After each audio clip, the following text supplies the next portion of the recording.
எஜமான், சின்ன கவுண்டர் மாதிரியான பல வெற்றி படங்களை கொடுத்து பாடலாசிரியரும் தமிழ்நாடு திரைப்பட இயக்குநர்கள் சங்க தலைவருமான RV உதயகுமார் சார் அவர்களை பேச அழைக்கிறேன்.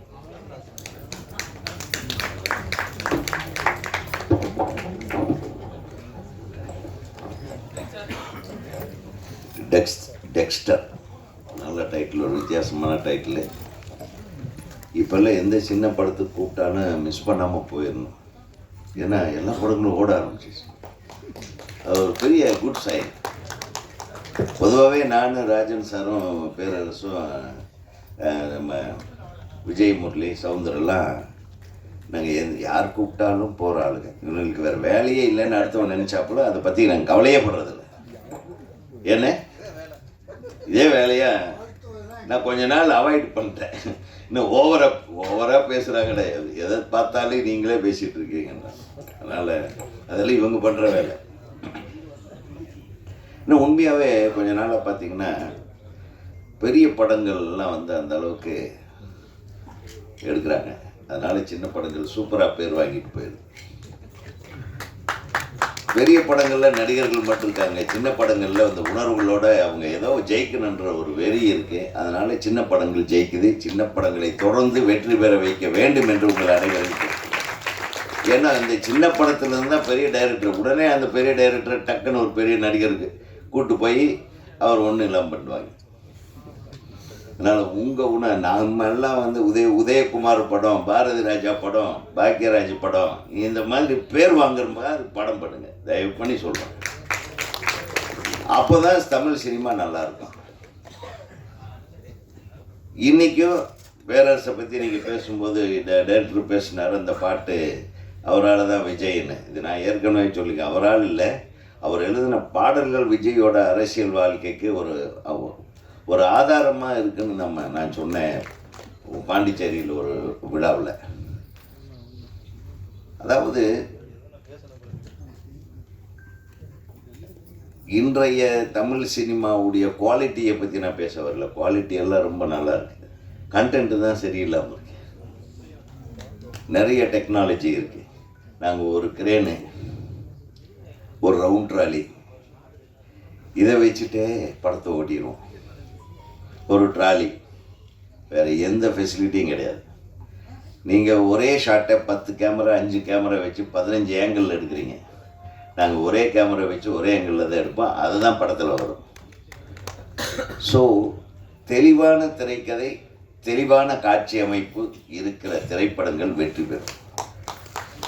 3 கேமரா வச்சு எடுக்கிறவங்க தான் பெரிய டைரக்டர்னு நிறைய ஹீரோக்கள் தப்பாக நினச்சிருக்கிறாங்க. ஒரே கேமரா வச்சு யார் எந்த ஏங்கிளில் என்ன வேணும் இந்த படத்துக்குன்னு எடுக்கிறவன் தான் டைரக்டர். ரொம்ப நாள் கழிச்சு அந்த மாதிரி ஒரு படத்தை பார்க்குறேன் நான். ஒரு மேக்கிங் ஸ்டைல் இருந்தது. தம்பி, நீ மெம்பர், நம்ம இயக்குனர் சங்கத்தில் மெம்பர் ஆகலைன்னாலும் பரவாயில்ல, ரொம்ப நாளாக நீ மெம்பர் ஆகாமையே இங்கே வேலை செஞ்சுட்டு இருந்திருக்கிறேன்னு நீயே ஒத்துக்கிட்ட. இவ்வளவு திட்டு வேலை பண்ணிக்கிறீங்க. இவ்வளவு நாள் இயக்குனர் சங்கத்தில் ஒரு அசிஸ்டண்ட்டாக கூட சேராமையே நீ எத்தனை பேர்த்தை ஏமாற்றி வேலை செஞ்சுருக்கிற பாருங்க. அதனால் பரவாயில்ல, உன்னுடைய ஆர்வத்தில் அதெல்லாம் பண்ணியிருக்கிறேன். இனிமேலாவது நீ மெம்பர் ஆகும்.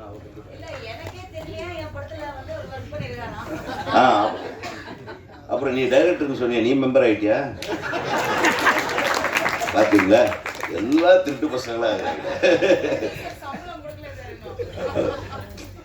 அது இல்லை, அதாவது நான் எதுக்கு சொல்கிறேன்னா, நான் அது ஏதோ மெம்பர் ஆகிறதுனால இங்கே ஏதோ 100 பேர் வாழ்கிறாங்கன்றதில்ல. நிறைய மெம்பர்களுக்கு வேலை இல்லை. நீங்கள் மெம்பர் ஆகிறதுனால சில பேர்த்துக்கு அவங்க நமக்கு உதவிகரமாக இருக்கும். அந்த பணத்தை வச்சு மற்ற விஷயங்களுக்கு உதவி பண்ணுவோம். அதுக்காகத்தான் நான் வந்து ஒரு கௌரவமாக சொல்கிறது, மற்ற விஷயங்கள்லாம் பேசலை.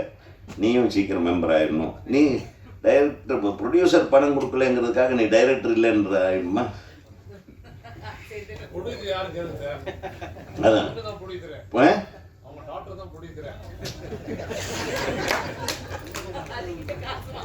பெரிய இடியாப்ப சிக்கல்ல கொண்டு போய் விட்டுரும். அப்புறம் திருப்பி யூடியூப்ல என்ன பற்றி ஏதாச்சும் பேசுது. கண்ணே, நீ மெம்பர் ஆகலைன்னாலும் பரவாயில்ல. எங்கள் வீட்டு பிள்ளை அது. நான் அந்த குடும்பமே எனக்கு இந்த கலை குடும்பம். அம்மா மஞ்சுளா அம்மாவிலேருந்து விஜயகுமார் அண்ணன். இப்போ ஒரு படம் நடிச்சிருக்காங்க, அந்த படம் இன்னும் ரிலீஸ் ஆகலை. டைரக்டர் ஒருத்தர் பண்ணியிருக்காரு, எனக்கு தெரிஞ்ச டைரக்டரு. அந்த படம் ரிலீஸ் ஆகலை. அந்த வந்ததுன்னா அவங்களுடைய பேர் எங்கேயோ இருக்கும். ஏன்னா அந்த இயக்குனர் ஃபுல் கதையை என்கிட்ட சொல்லியிருக்கிறாரு. வனிதாவை வச்சு பண்ணுறேன். ரொம்ப dare devil character, beautiful subject. அது ஏன் ரிலீஸ் பண்ணலன்னு தெரியல. ஆடம். ஸோ அது சங்கர் சாரோட அசிஸ்டண்ட்டோட படம். பியூட்டிஃபுல்லாக பண்ணியிருக்காங்க அவங்க. அந்த மாதிரி மிகப்பெரிய வெற்றி அடைய வாழ்த்துக்கிறேன். அது இருக்கட்டும். தொடர்ந்து எல்லா ஃபங்க்ஷன்லையும் நம்ம கலந்துக்கிட்டு ஏதோ ஒரு கண்டென்ட்டை கொடுக்கணுன்றதுக்காக எதிர்பார்த்து காத்து கொண்டிருக்கிறேன். இனிய நண்பர்களே, இன்றைய கண்டென்ட்டு கர்நாடகாவில் இருந்து கேரளாவில் சுற்றிட்டு இருந்த ஒரு தமிழ் பையனை வச்சு, கரெக்டா? கேரளாவில் போய் எதுக்கு போனேன்? பரவாயில்ல, பார்த்தீங்களா, தமிழ் சினிமாவில் வேலை கிடைக்கலன்னு கேரளாவில் போய் ஒருத்தர் ஒர்க் பண்ணியிருக்காங்கன்னா இப்போ கேரளாவில் அவ்வளோ சீக்கிரம் தமிழ் ஆளுகளுக்கு வேலை தர மாட்டாங்க. அங்கே போய் வேலை வாங்கி ஒர்க் பண்ணியிருக்கேன்னா உன்னை சரியான ஆளை தான் நீங்கள் செலக்ட் பண்ணியிருக்கீங்க. ತುಂಬ ಚೆನ್ನಾಗಿ ಬರ್ತಾ ಇದೆ. ನಿಮ್ಮ ಅಣ್ಣವ್ರ ಜೊತೆ ಹೇಳಿ, ಪಿಕ್ಚರ್ಗೆ ತುಂಬ ಒಳ್ಳೆ ಓಪನಿಂಗ್ ಇದೆ, ಎಲ್ಲರೂ ನೋಡಿದವರೆಲ್ಲ ವಿಶ್ ಮಾಡಿದರು, ಚೆನ್ನಾಗಿದೆ ಅಂತ ಹೇಳಿದರು ಅಂತ. ఓకేవా? ఏమండి డ్యాన్స్ మాస్టర్ గారు, మీరే తీసింది ఆ సాంగ్ అని? చాలా బ్యూటిఫుల్. எந்த இடத்தையும் விட்டு வைக்கலவன். சரிடா அப்படி வர்றானே லிப்பு கிட்ட அப்படின்னா டப்புன்னு பின்னாடி திருப்பி வேற எங்கேயோ கழட்டுறான். కార్నరా మీకు చాలా బాగా. No it was aesthetic. Really அது ஒரு கவிதைத்தனமான கிஸ்ஸு அப்படின்னே சொல்லலாம். அதாவது முத்தம் கொடுக்குறது அருவறுப்பு இல்லாமல் இங்கே கொடுத்தா வேண்டான்ட்டு வேற ஏதோ ஒரு இடத்த கண்டுபிடிச்சி விடுவோம். பார்த்தீங்களா? டேய் டைரக்டரை, பெரிய நீ இல்லையா?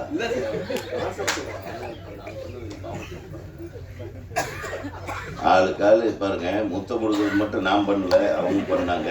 அதில் அப்புறம் சேர்ந்து பண்ணது நேரம் ரகலை பண்ணுறாங்க பாருங்க. ஆனால் அந்த தம்பி சாங் மட்டும்தான் சார் உங்களுக்கு நல்லா தான் இருக்குடா. நல்லா இல்லை நான் சொன்னேன். அது இன்னும் கொஞ்சம் நேரம் இன்னும் நிறைய இடங்களை விட்டுட்டாங்களேன்ற வருத்தத்தில் பேசிட்டு இருக்கிறேன். நீ வேறு இந்த ஹீரோ நான் அப்போவே சொன்னேன், இன்னும் 2-3 இடம் மிஸ் ஆகுதுன்னு, இவங்க செய்ய மாட்டேன்றாங்கன்ட்டு ஃபீலிங்கில் அந்த பக்கம் திரும்பி உட்காந்துருக்கேன். பட் அவர் உங்கள் ஹைட்டு, உங்கள் வெயிட்டு, உங்கள் expression, everything is very good. I wish you become a very big hero. ஏன்னா அந்த அமைப்பு எல்லாமே இருக்குது. நீங்கள் நல்லா கான்சன்ட்ரேட் பண்ணால் ஒரு நல்ல ஹீரோவாக ஒரு மேஜர் இடத்த உங்களுக்கு தர தமிழ்நாட்டு ஜனங்க காத்திருக்காங்க. ஏன்னா முதல் படத்துலேயே அத்தனை இடத்துலையே முடிச்சிட்டீங்க. மக்கள் மனதில் உங்களுக்கு ஒரு பெரிய இடத்த கொடுத்துருவாங்க. இல்லை சொல்கிறேன், உண்மையாக சொல்கிறேன். அதே மாதிரி இந்த பாப்பா மிரட்டிட்டாங்க. அவங்களும் விடாமல் அந்த இடம் இந்த இடம்னு காட்டிகிட்டு இருக்காங்க. கமான் ஐயா நானாக பார்த்துடலான்ற லெவலில். ஆனால் அவ்வளோ அழகான எக்ஸ்ப்ரெஷன்ஸோட பியூட்டிஃபுல். It is beautiful.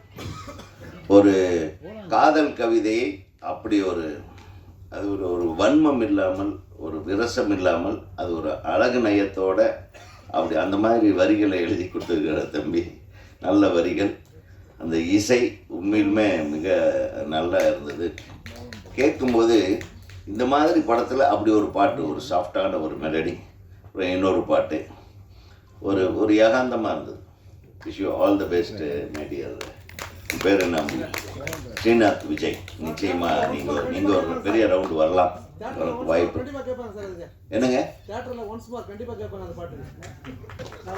நீங்கள் பாட்டுக்கா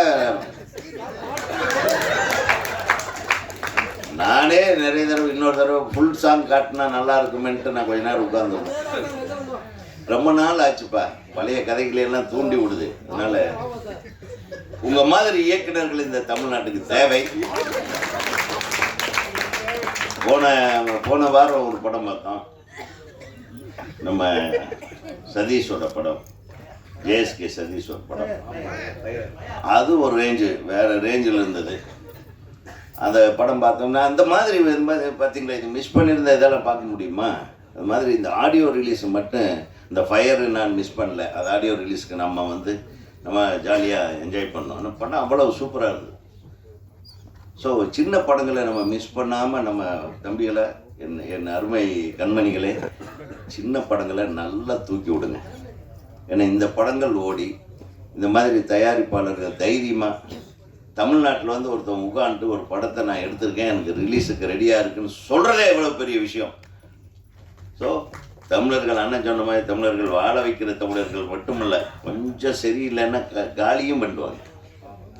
அதனால் வாழ வச்ச கடைசியில் ரொம்ப அன்பாக, அமைதியாக, எல்லாத்துக்கும் கரெக்டாக கால் ஷீட் கொடுத்து, என்ன தம்பி நமக்கு இவ்வளோ உண்மா சீன் இருந்தால் தான் நான் நடிப்பேன்லாம் சொல்லக்கூடாது.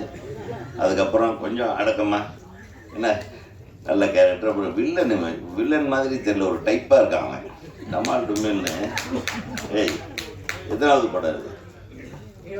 7வது படம். மிரட்டிக்கிறான் இவன், தனியாக பண்ணுறான். ஒருத்தன் காதல் பண்ணுறான், ஒருத்தன் கொலை பண்ணுறான், ஒருத்தன் காதல் பண்ணவன் வந்து கொலை பண்ணுறவனு கொலை பண்ணுறான், கொலை பண்ணவன் காதல் பண்ணவனு ஏன் கொலை பண்ணுறான்றதை இந்த கதை. புரிஞ்சுதா?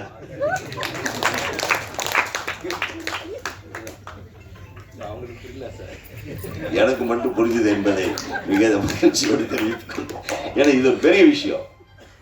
ஒருத்தர் கொலை பண்ணுறாங்க, ஒருத்தர் காதல் பண்ணுறாரு.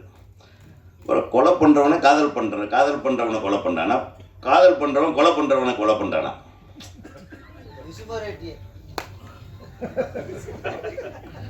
இதே அதாவது விசுசார் பாணியில் ஒரு த்ரில்லர் படிக்கிறார். கரெக்டு.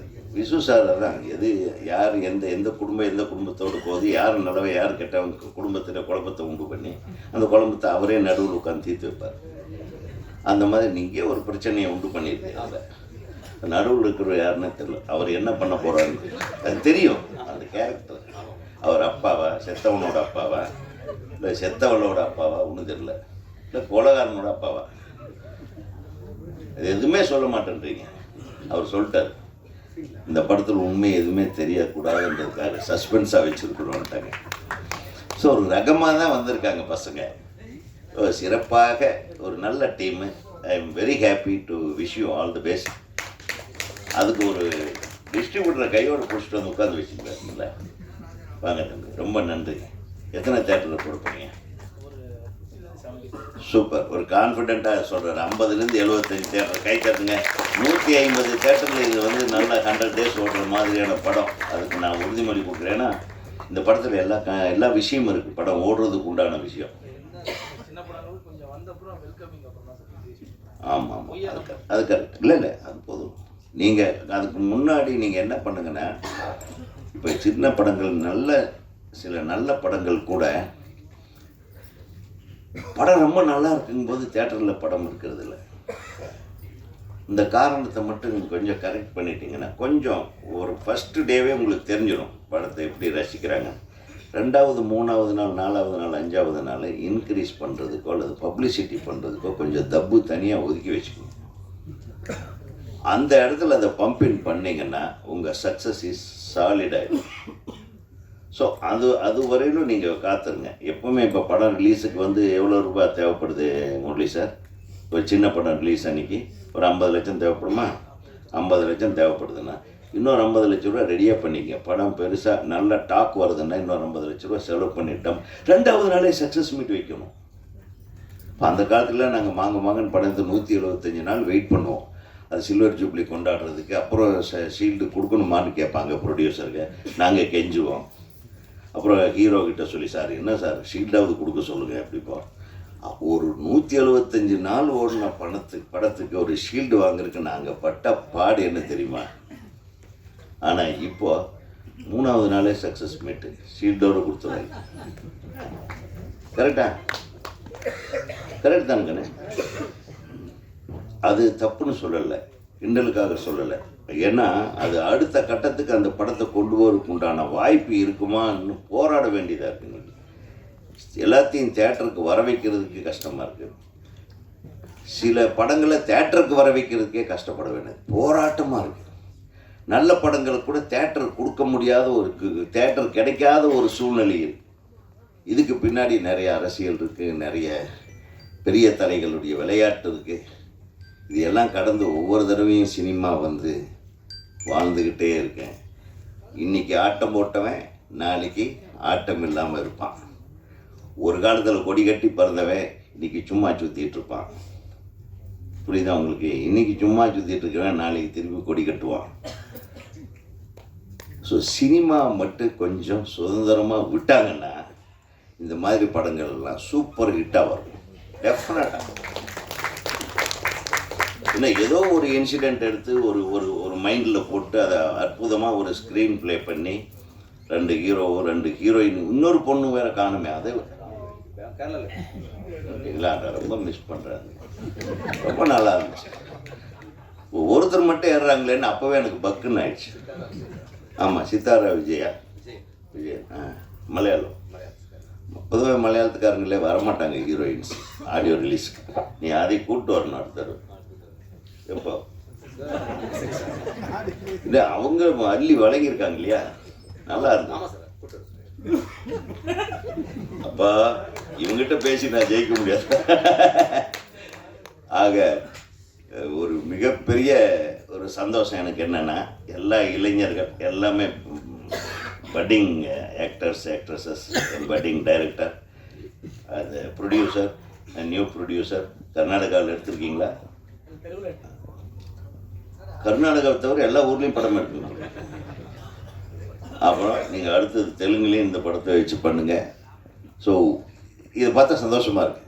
ஸோ இவங்க அனைவரும் அடுத்தடுத்து திரைப்படங்களை பவனி வர வேண்டும்.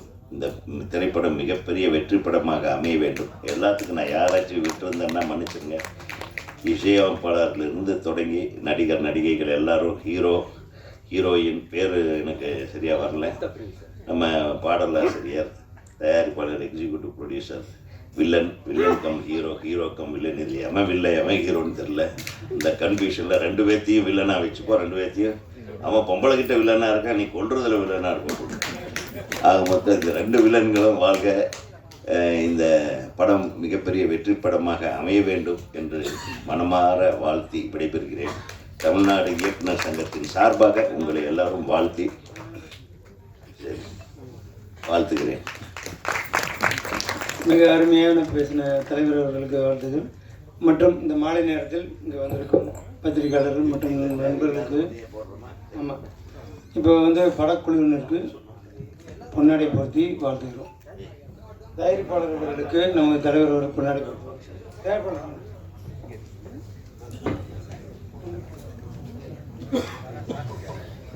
படத்தின் தயாரிப்பாளர்களுக்கு இயக்குனர் சங்க தலைவர் பொன்னாடை போர்த்துவார். அடுத்தபடியாக இயக்குனர் அவர்களுக்கு பேரரசர் பொன்னாடை போர்த்துவார்.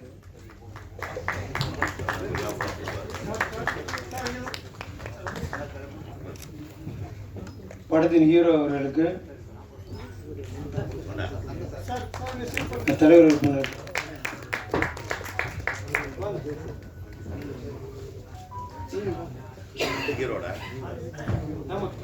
இன்னொரு ஹீரோவுக்கு பேரரசர் பொன்னாடை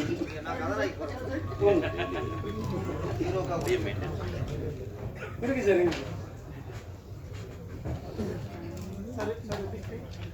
டெக்ஸ்டர் படத்துக்கு தமிழ்நாடு திரைப்பட இயக்குனர் சங்கத்தின் சார்பாக வெற்றி பெற வாழ்த்துக்களை தெரிவித்துக் கொள்கிறோம். நன்றி, வணக்கம்.